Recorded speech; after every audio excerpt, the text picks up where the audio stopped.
Hey guys, welcome back to my channel.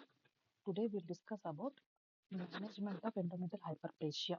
Okay, so endometrial hyperplasia. Okay, if a lady came to you with endometrial biopsy showing endometrial hyperplasia, how to manage that patient? That is the thing. Okay, so endometrial hyperplasia are of two types: endometrial hyperplasia without ATPia, endometrial hyperplasia with ATPia. Okay, so with ATPia is endometrial hyperplasia AH. Okay, so first we learn without ATPia. So if there is no ATPia, then you'll see any risk factors are there or not. If there are any risk factors or not. Okay, you'll go for observation. First step is observation. Remember this. First step is observation. Then if they ask first line management, first step is observation. If they ask first line management, then you can go for LNG, IUS, very nice. Okay, and second line of management is oral progestogen. Oral progestogen. Okay, is very important. So what are the risk factors which I'm mentioning here? Okay, risk factors here are, I just kept a mnemonic: A, E, I, O, U. Okay, so um, so first A is anovulation. Okay, E is HRT. I is tamoxifen. Okay, tamoxifen. O is obesity. Anovulation. Okay, that is. So these are risk factors. If in question is there is anovulation, if there is HRT, if there is tamoxifen, if there is obesity, then these are the risk factors. For them, you should address the risk factors. You will observe them. You will go for management for LNGIUS and all. Okay. If in a bad luck situation, if there is atypical hyperplasia, first thing, based upon her age and all, and her fertility preserving, if she completed all the family and she is aged, then you address her. You will give her total abdominal hysterectomy plus or minus bilateral salpingopectomy depending on the age. If she's 42 or 40, then go for TH that way. If she says, no, I want to preserve my fertility, I want fertility, fertility is required. If she wants fertility, then surgery, we can't do surgery. Surgery is contraindicated for them. So for them, you'll go for this. For these candidates, you'll go for this. Okay. Observation, first line management, second line is oral progesterone. Okay, so this particular box is for basically is for both endometrial hyperplasia and atypical endometrial hyperplasia for young ladies who want fertility. Okay, so after this box, after you did this, you should follow that patient. So you go for endometrial biopsy. Okay, if she's endometrial hyperplasia, then you go for 6 monthly biopsy. If she's atypical endometrial hyperplasia, you go for 3 monthly biopsy.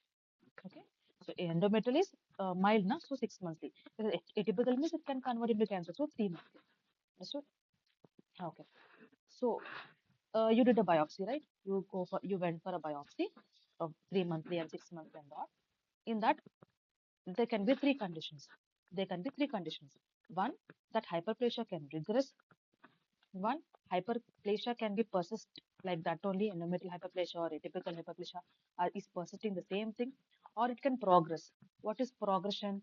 Endometrial hyperplasia becoming atypical hyperplasia. It can progress. Okay, so first we'll see regression. Okay, in regression, you review the treatment. Okay, you review the treatment.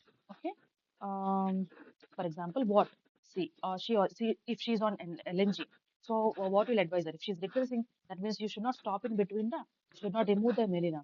So what will advise? You'll advise her continue this LNG IUS, continue this LNG IUS for at least 5 years, for at least 5 years. If she is opted for oral progestogens, if she opted for oral progestogens in starting, then you stop after 6 months. You stop after 6 months. Okay, she is regressed. The endometrial biopsy shows regression, but she is having AUB. That bleeding complaint is still persistent, even though it is regressed. But this AUB still persists. Then you go for THBS, plus or minus BS. Yes. So, um, then how to follow up this patient? how to follow up this patient. So I already told this for 5 years you'll continue, this for 6 months you'll continue. So after in between this 1 to 5 years, how you follow up this patient? That is very, very important. Follow up is only done for medical management. Either it can be LNG or it can be progestogens. For them, you'll go for a follow up. Okay. If it is endometrial hyperplasia, then BMI is less than 35. Okay. If endometrial hyperplasia, then you will see the BMI and she is less than 35, then at least two. Okay. At least or more than two.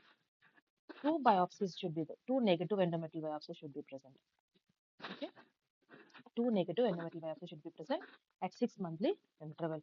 At 6 monthly interval.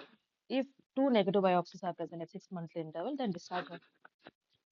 Okay. Understood? Okay. That's about endometrial hyperplasia if BMI is less than that. If she says 35, BMI is 35 or 36 or 37 in that way, that means more than or equal to 35 BMI, then also you'll go for negative biopsy, two or more than two negative biopsies, two or more than two negative biopsies, 6 months interval, same, same. Okay, 6 month interval. But here you did a discharge. Here, if it is negative, then you'll go for annual endometrial biopsy. Okay, you understood? So endometrial hyperplasia is there. How to follow up? Endometrial hyperplasia, how to follow up? Step one, see the BMI. BMI is less than 35 or more than 35 or 35. Okay, BMI is less than 35 or more than 35. If she's less than 35, two negative biopsies, 6 month interval. So a thin patient, you'll go for two biopsies negative in 6 months interval, then discharge her. A obese patient, if she's having negative biopsy 6 months interval, then also you should not leave her. Go for an annual biopsy. Okay. Then in these biopsies, in any of these biopsies, in annual biopsies or any of these 6 monthly interval biopsy, if the patient relapsed, okay, if again she went into endometrial hyperplasia, okay, then you'll advise her TH plus or minus BSO. Understood? So initially you don't advise her TH BSO, but if there is regression and in follow-up, if there is again relapse, so again there is relapse, then you'll advise her TH BSO. Okay, you understood?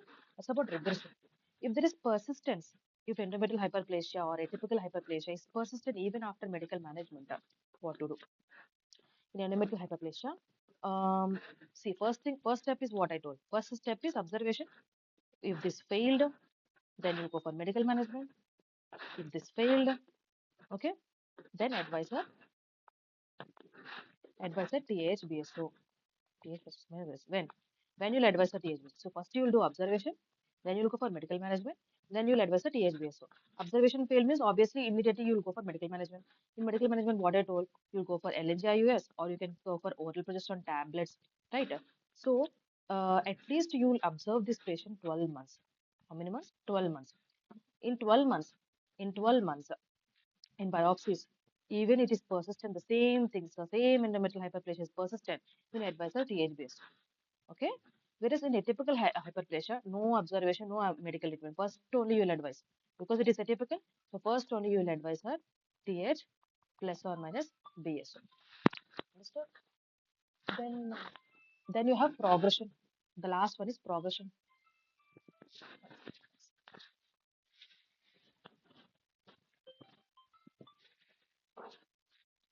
So last is progression.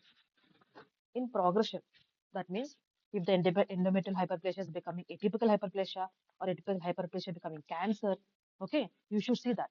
Okay, in that you will review the treatment, and if it is atypical hyperplasia, you go for THBSO. In case of endometrial cancer, if she's becoming atypical THBSO, if she's becoming cancer, then you send to local cancer guidelines. Okay, you understood? Even here, I told 12 months you'll review now. Even here, if the endometrial hyperplasia is becoming atypical hyperplasia or cancer, okay, then you'll manage according to local cancer guidelines. Okay, understood? Hmm? So even if you're in this atypical hyperplasia, you'll see after THBSO you won't leave that patient. Okay, after THBSO, you ask her to come for review after 6 months, 6 weeks, sorry, after 6 weeks. Okay, and in that you'll see whether endometrial cancer is there or not. If it is not there, then discharge. It's very, very, very important management flow chart. They will ask. Okay, I'll repeat once again so that there is no confusion for you people. Okay, so first thing, if there is a patient came with endometrial biopsy, which is showing endometrial hyperplasia. Okay, it can be endometrial hyperplasia without atypia, or endometrial hyperplasia with atypia. Without atypia means you'll see the risk factors. What are the risk factors? Anovulation. Anovulation is HRT, I tamoxifen, O obesity. Okay. So anovulation means PCOS all will come in this. Okay. So anovulation, HRT, tamoxifen, obesity, all these risk factors will address. And first step is observation. Very important. First step is observation. First line of management is LNG. Second line management is oral progesterone. They'll ask what are the oral progesterones and examples. Okay, medroxyprogesterone acetate, 10 to 20 milligram per day you'll give. Okay, medroxyprogesterone acetate, 10 to 20 milligram per day you'll give. Or is norethistron, 10 to 15 milligram per day you can give. Okay, basically 10. Medroxy or norethistron you can give per day. Every day they'll take this tablet. Okay, and we should not live because it is hyperplasia. As it is hyperplasia, you should go for biopsy. If it is without a TBI, you'll go for 6 monthly biopsy. With a TBI, you'll go for 3 monthly biopsy. If she's atypical hyperplasia, first thing you'll advise is TH. If she's saying no, I didn't complete my family, I want fertility preserving, then no surgery. Then first step is seeing the risk factors, then observation, then LNG or progesterone. Okay. Next, you have biopsies. I told for biopsies you will do for atypical 3 monthly, for no atypia 6 monthly. In this biopsies, the changes can reduce, the changes can remain stagnant, the changes can progress. Okay, if they're reducing or regressing, then you review the treatment.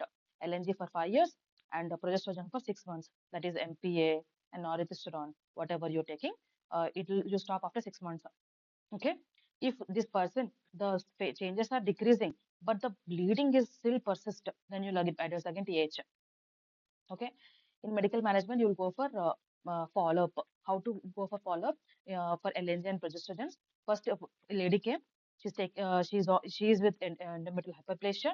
Okay, you kept on LNG, and she came for follow-up. In that 5 years she came for follow-up. Once the lady come, you see the BMI. If she's very thin, less than 35, remember 35. Okay, then you'll go for 2 biopsies or more than 2 biopsies which are negative. Then in 6 months interval, that means in January if she's taken biopsy, then again you will take July biopsy. This is also negative, this is also negative. Then you'll discharge her. Okay, if another scenario, if obese girl came, she's BMF 35. Okay, she's BMF 35, then also you'll go for biopsies. Okay, biopsies 2 or more than 2, that is in January also you'll take biopsy, negative. You July also you take biopsy, it is negative. Then every annually biopsies you'll take, means this is 2026 July, again July 2026 27 you'll take. Okay, that way annual biopsies you'll take. In this annual biopsies or in this follow-up, if it is relapsed, again no need of follow-up. Okay, if relapse again, the change which got regressed, again it went into endometrial hyperplasia, then advise her TH. Understood? That's about regression. If it is persisting, that means the endometrial hyperplasia, how it is same like that, only persisting. Then you will see whether it is endometrial hyperplasia or atypical endometrial hyperplasia. If it is endometrial hyperplasia plain, observation you'll do, no use. Then medical management, there is no change. And then observation you did, you should do observation. There is no change. Medical management you did, there is no change. Then you advise THBSO. After how much time you'll do this? After 12 months, at least 1 year. Okay, even though it is persisting, you'll give her 1 year time because it is endometrial hyperplasia. Okay, whereas for atypical endometrial hyperplasia, no. For atypical hyperplasia, you go for THBSO directly. Okay, after doing THBSO also, you'll ask her to come after 6 weeks because this uterus which you have removed, it can be cancer. Okay, if it is not cancer, you'll discharge. If the uterus which you removed, it turned out to be cancer, you will refer to the cancer guidelines. Okay, If this endometrial hyperplasia is progressing, then you will see how it is progressing. If the endometrial hyperplasia is turning into atypical or atypical turning into cancer. If it atypical it is converting, then you will advise her THBSO. If it is converting into cancer, then you will advise her to go to local cancer guidelines. Okay, these are very important questions. Maybe this part, I'll tell you, this part is very, very, very important. This follow up. Okay, this part is very important. They'll confuse you with the 35 and less than 35, 2 monthly, 6 monthly interval, and 2 monthly, 6 monthly, and annual biopsy. These are very, very, very important. Okay, thank you.